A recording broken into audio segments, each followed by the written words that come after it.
सुप्रभात। मैं जगेंद्र राणा, दृष्टा, भोक्ता और निर्देशक।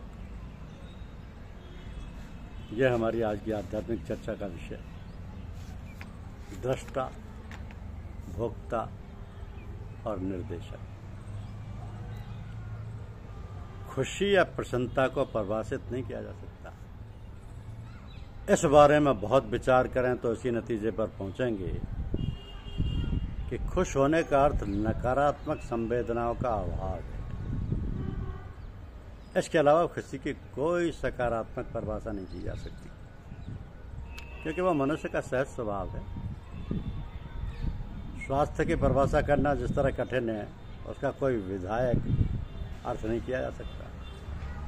रोग की परिभाषा की जा सकती है, उसके लक्षण बताए जा सकते हैं, लेकिन स्वास्थ्य की परिभाषा करना कठिन है। ज़्यादा से ज़्यादा यही कि स्वास्थ्य का अर्थ है रोगों का अभाव। खुशी भी उसी तरीके से। तो सकारात्मक अर्थों में कहना चाहें तो खुशी आनंद की ऐसी अनुभूति है जब हम किसी तरह के दुख दर्द का अनुभव नहीं करते हैं या उससे विचलित नहीं होते। लेकिन जीवन क्या दुख दर्द के बिना हो सकता है? सुख सुविधाएं होंगी तो दुख दर्द भी होगा। दुख का पूरी तरह निषेध करना चाहें तो सुख भी गायब हो जाएगा।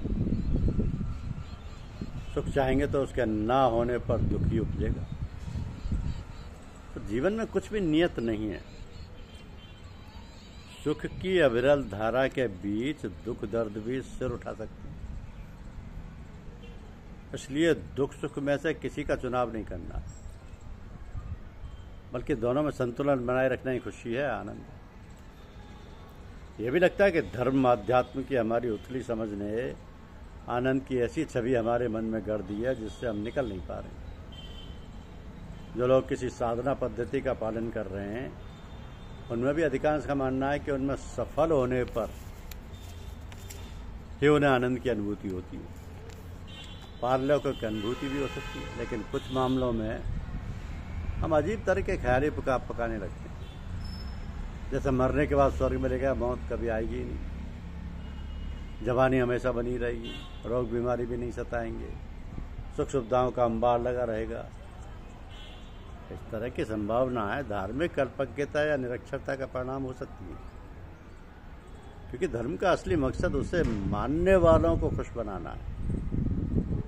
किंतु इस समझ की कमी ने मानव जीवन के हर संघर्ष और दुख के लिए आनंदपूर्ण दृढ़ जीवन तथा ईश्वर दर्शन की कामना, स्वार्थ में सुख संचय और अनात्म की भावना से जोड़ दिया।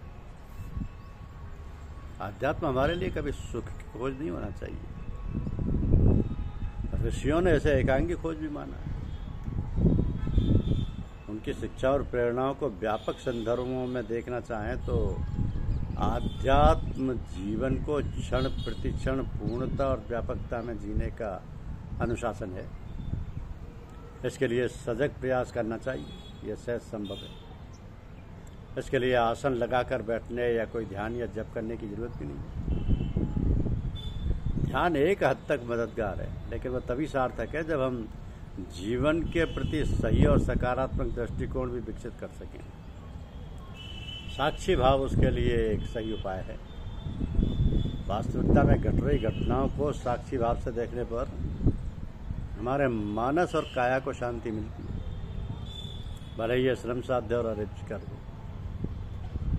इसे आनंद भी कह सकते हैं, और इसमें कोई हिलोर नहीं है। जीवन अनुभवों की सतत धारा है। आप इसमें बहकर डूब भी सकते हैं और इसके विपरीत तैरने की कश्मकश में स्वयं को नष्ट भी कर सकते हैं। दोनों ही स्थितियों में आपका मिटना तय है।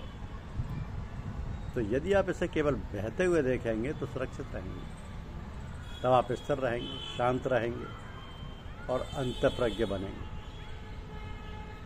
उस दशा में आपके भीतर मौलिक बोध उपजेगा और आप सभी वस्तुओं को खंड खंड करके उनके परिदृश्य में देख पाएंगे। अब आवश्यकता सिर्फ दर्शक बनने की है, ना तो नाटक का निर्देशन करना, ना ही उसमें कूद पड़ना। आप जागृत अवस्था में जो कुछ भी करेंगे वही आपका ध्यान बन जाएगा। तो जप, ध्यान, पूजा पाठ और तमाम आध्यात्मिक उपाय तभी सार्थक है जब हम स्वयं के भीतर उतरें और अपने आप में परिवर्तन लाएं। सिर्फ इसी तरह आप प्रसन्नता या शांति या आनंद तक पहुंच सकेंगे। इसी तरह कि क्या आप सच में किसी व्यक्ति का अभिनंदन करते हैं या वो केवल एक औपचारिकता होती है?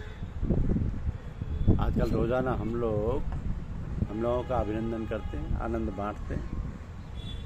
ये सब एक बहुत औपचारिक स्तर पर रहकर करते हैं ना।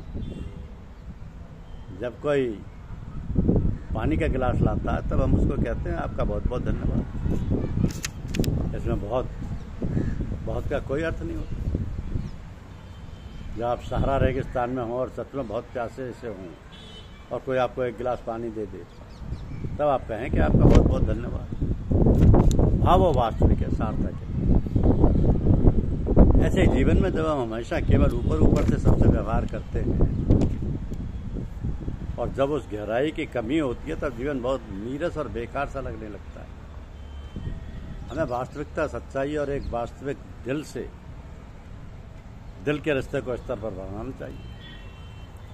दिल से दिल के रिश्ते के स्तर पर बढ़ना चाहिए। इसको आध्यात्मिकता कहते हैं।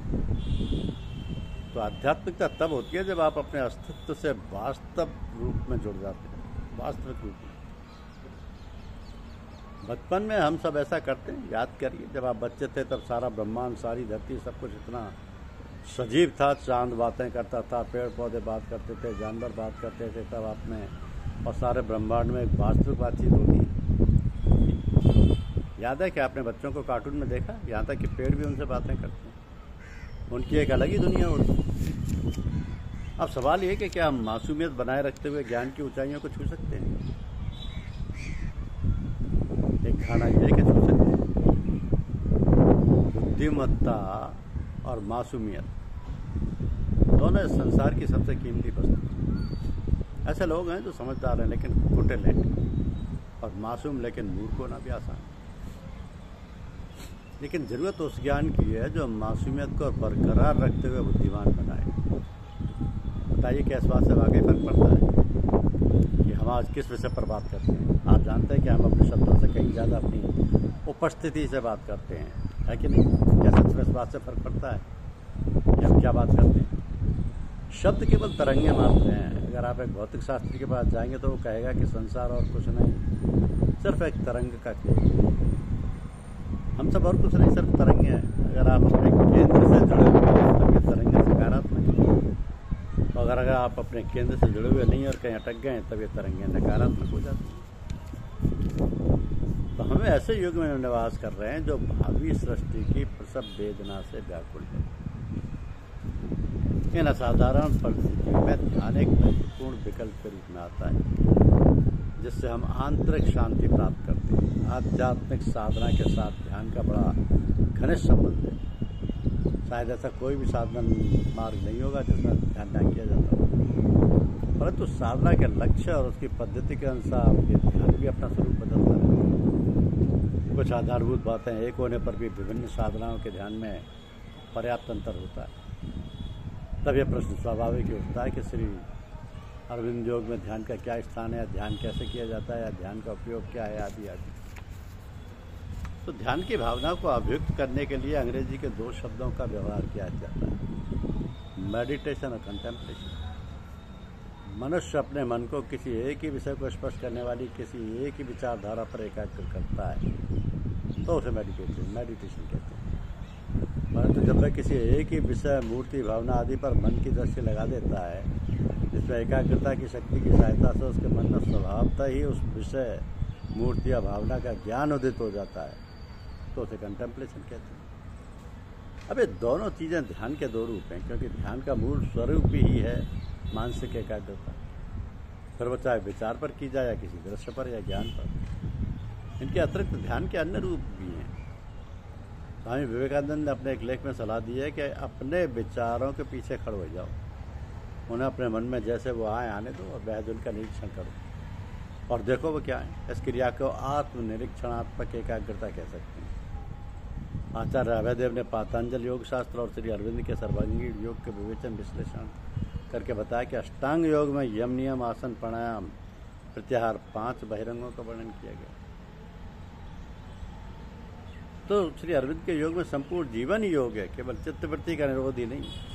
इसमें साधक को मन से ऊपर अति मानस सत्य चेतना से जाना जाता है, यानी आत्मा, मन, प्राण और शरीर, इन सबसे भगवान को पाना।